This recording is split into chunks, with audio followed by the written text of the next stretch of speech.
How to create two Instagram account under one email. So what you have to do firstly, as you guys can see, I have an account right here. Now from here, you're gonna have to click on your account name right here. Then once you do that, you're gonna have to click on add Instagram account.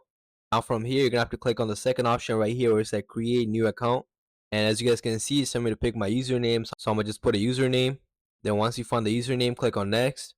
It's going to tell you to put in a password. Then once you put a password, just click on send. As you guys can see, I just made a new account and they added the phone number from I'm Not Bugging, which is my old account. Now you're gonna have to click on complete sign up, or you could just click on add new phone and email, which is something we don't want to do because we want to keep it under the same email and phone number. Also, one thing, if you log into one account, it's going to make you sign in into all of those accounts, so just remember that. Now from here, just click on next. They're going to tell you if you want Instagram to allow access to your contacts, which I don't want to allow. Now you want it public or private. I want it public. And a profile picture, you could do all that later. I was going to tell you to follow the people so I don't know any of those people, so I'm going to just click on next.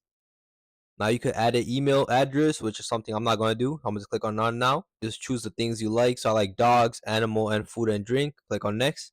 And now my new Instagram account. So if this would have helped you, make sure you like, subscribe, and leave a comment down below. And that's basically how you add multiple accounts under the same email. So if this would have helped you, make sure you like, subscribe, and leave a comment down below. Thank you for watching.